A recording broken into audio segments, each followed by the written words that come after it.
थोडे दिवस चांगले आले म्हणून कुणावर अन्याय करायचा नसतो. ऐका ना बाबांनो, चांगले दिवस आले तरी चांगलं कर्म करत करत ज्या देवाने आपल्याला हे सगळं दिलंय त्याची आठवण काढत पुढे चालायचं असतं. हो, देणारा तोय बाबांनो, घेणारा सुद्धा तोच आहे. ऐका ना, तुका म्हणे आले समर्थाचे मना, तरीच होई राणा रंक त्याचा. आयुष्य दुसऱ्याला काहीतरी देण्यासाठी, आनंद देण्यासाठी मिळाले.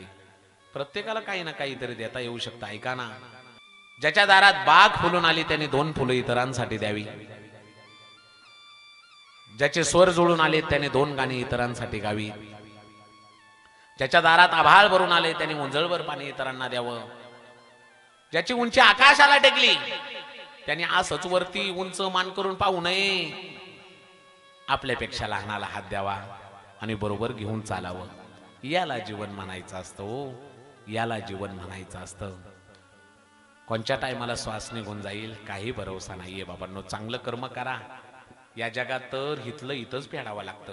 ऐका ना, हितलं इथंच फेडावं लागतं. का कोणाशी वाद घालायचा? आपल्याच माणसाशी आपण वाद घालतो. आपल्या भावाशी प्रामाणिक राहावं. माझं कीर्तन हे समाज प्रबोधनपर असतं. लक्ष देऊन ऐका. थोडक्या गोष्टीवरून, बांधावरून आपण आपल्याच माणसाशी, आपल्याच भावाशी वाद घालतो. 10 वर्ष 20 वर्ष आपण आपल्याच रक्ताच्या भावाशी बोलत नाही, पण आपल्या भावाशी वैर कधी करू नका. ऐका, ज्या घरामध्ये 2 भावांचा आणि 2 जावांचा खळखळून हसण्याचा आवाज येतो त्या घरात सुख कायमचं नांदतं. त्या घरात सुख कायमचं नांदतं. म्हणून आपल्या हा भावाशी कधी वैर करू नका बाबांनो. कारण संकट आल्यावर ना कोणता राव ना कोणता गाव कामाला येतो, रक्ताचा भाऊच कामाला येत असतो. मी सांगेल एक तुम्हाला एक कथा. एक भाऊ मोठा होता, एक छोटा होता. पण छोट्या भावाचं थोडस एखाद्या लहानशा गोष्टीवरून, बांधावरून जरासा बिनसलं म्हणून छोट्या भावाने राग धरला. मी ना आयुष्यभर त्याचं तोंड पाहणार नाही. बोलणं बंद केलं. हो, 20 वर्ष बोलत नव्हता. लक्ष देऊन ऐका. मोठा भाऊ म्हणायचा, लग्न झालं त्याचं आणि बदलला माझा छोटा भाऊ. माझ्या आई वडिलांनी मरताना मला सांगितलं की लहानग्या भावाला कधी विसरू नको, लहान्या भावाला कधी विसरू नको. पण तो बोलत नाही माझ्यासंग. काही दिवस गेल्यानंतर लहान्या भावाचा मुलगा आजारी पडला.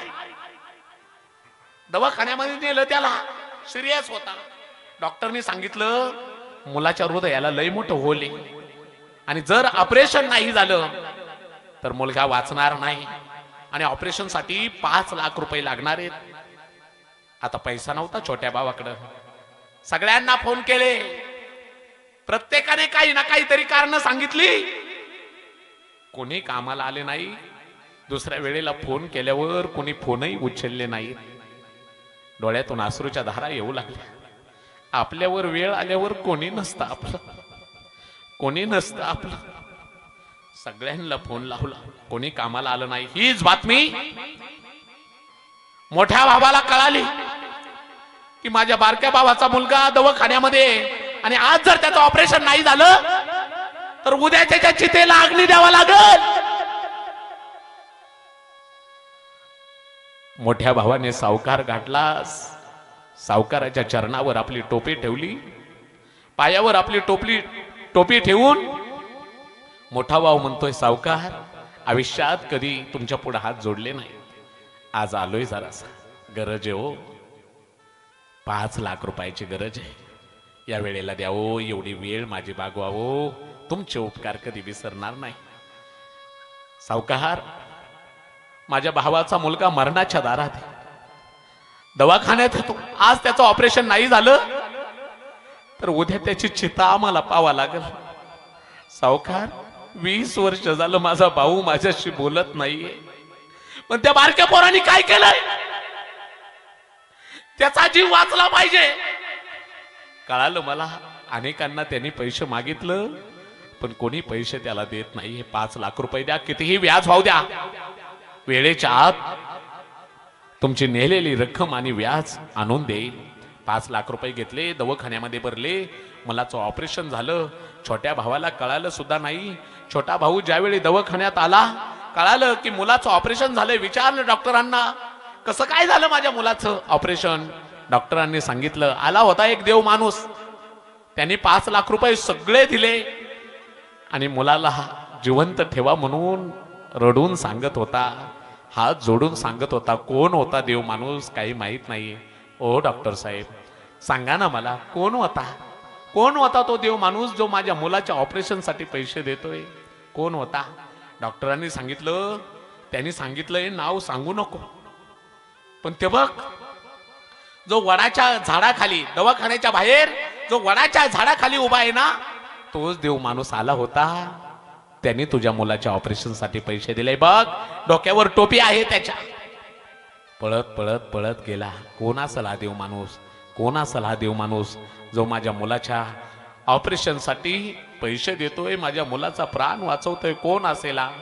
पळत गेला, पाहिलं तर आपलाच रक्ताचा मोठा भाऊ निघाला. दहाय मोकलून रडायला लागला. गळ्यात पडला भावाच्या, पाय धरले. चुकलं रे दादा माझं, छोट्याशा बांधाच्या कारणावरून तुझ्याशी 20 वर्ष बोललो नाही. वेळ आलती माझ्यावर, अनेकांना फोन केले, कुणी कामाला आलं नाही. आज कळालं, वेळ आल्यावर रक्ताचाच भाऊ कामाला येतो, दुसरं कोणी कामाला येत नाही. दादा चुकलं माझं, कधी तुझ्याशी नीट बोललो नाही. भेटेल त्याला सांगितलं माझा भाऊ असा आहे तसा आहे, खोटारड आहे. 20 वर्ष कधीच तुझ्याविषयी चांगलं बोललो नाही. पण आज कळालं, संकट आल्यावर आपलीच माणसं कामाला येतात, आपलीच रक्ताची माणसं कामाला येतात. आपल्या भावाशी वैर कधी करू नका. का वाईट वागायचं? किती दिवसाचं आयुष्य आहे बाबांनो? 50-100 वर्षाचं आयुष्य. आणि याच्यातही आपण वाद घालण्यात घालवत असेल तर काय देवाला वरती जाऊन तोंड दाखवणार आहे? तुम्ही किती काही करा, शेवटी राख होते. एवढंच लक्षात ठेवायचं, शेवटी राख. एकाच गावातली 2 माणसं बाईकवर चालली होती. एक गावातला अत्यंत श्रीमंत माणूस, एक गावातला अत्यंत गरीब माणूस. बाईकवर चालले होते हवेने. तेवढ्यात समोरून भरधाव वेगाने एक ट्रक आला, दोघांना उडवलं. हो, जागच्या जाग्यावर दोघांचा प्राण गेला. पण एकाच गावातले असल्यामुळं त्यांना गावातल्या एका स्मशानभूमीवर जाळण्यात आलं. एक गावातला अत्यंत श्रीमंत, एक गावातला अत्यंत गरीब. माणसं अंतविधी करून घरी निघून गेले. दुसऱ्या दिवशी माणसं सावडायला आले. सावडायला आलेल्या माणसांनी पाहिलं एक विचित्र चित्र. सावडायला आलेल्या माणसांनी पाहिलं, त्या दोन्ही चितेच्या मध्ये एक साधू बसला होता. तो एकदा उजव्या चितेकडे पाहायचा, एकदा डाव्या चितेकडे पाहायचा, एकदा उजव्या चितेकडे पाहायचा, एकदा डाव्या चितेकडे पाहायचा. गावातल्या लोकांनी विचारलं, महाराज असं काय हो करताय? साधूने विचारलं, हा जो माझ्या उजव्या हाताला येतो कोण आहे? महाराज, हा आमच्या गावातला अत्यंत अत्यंत अत्यंत श्रीमंत माणूस. आणि हा जो डाव्या हाताला येतो, महाराज, हा आमच्या गावातला अत्यंत अत्यंत अत्यंत गरीब माणूस. हा जो श्रीमंत माणूस होता तो आयुष्यभर काय खायचा? महाराज, श्रीमंत होता, काजू बदामाशिवाय त्याने कधी काही खाल्लं नाही. आणि हा जो गरीब होता तो, महाराज, गरिबी होती, शिळ्या भाकरीशिवाय त्याला कधी काही मिळालं नाही. त्यावेळी साधूने गावातल्या लोकांना सांगितलं, तुम्ही मला विचारलं ना, एकदा उजव्या बाजूला का पाहतोय, एकदा डाव्या बाजूला का पाहताय? याच्यासाठी पाहतोय, ज्याने आयुष्यभर शिळ्या भाकरी खाल्ल्या, अरे त्याची शेवटी राखच झाली. ज्याने आयुष्यभर काजू बदाम खाले, अरे त्याची शेवटी राखच झाली. आयुष्याच्या शेवटी जर राखच होणार असेल तर कोणत्या गोष्टीचा अभिमान घेऊन जगायचं? का कुणावर हसायचं? का कुणावर जळायचं? का कुणाशी भांडायचं? शेवटी राख होणार आहे बाबांनो, शेवटी राख होणार आहे. एक खादीचे पांढरे कपडे घातलेला माणूस स्मशानभूमीमध्ये आला. रुबाबात चालायचा, खाली त्यांनी कधी बघितलंच नाही. रुबाबात मस्तीत चालायचा. खादीचे कपडे घातलेल्या माणसाच्या पायाला मेलेल्या माणसाचं हाडूक टोचलं. ते टोचलेलं हाडूक सांगतंय, एक दिन निकले सैर करने मन में कही अरमान थे, एक तरफ हरियाली थी एक तरफ स्मशान थे, पैर के तले चुबी हड्डी. पायाच्या तळव्याला हाडूक टोचलं. टोचलेलं हाडूक सांगतंय, चलने वालों चलो संभाल कर, हम भी कभी इंसान थे, हम भी कभी इंसान थे, हम भी कभी इंसान थे. चालणाऱ्या जपून चाल, मी कधी काळी माणूस होतो, पण श्वास गेला, शरीराची राख झाली, फक्त हाड उरली. हम भी कभी इंसान थे. सांगायचा मुद्दा, काही बरोबर येत नाही बाबांनो.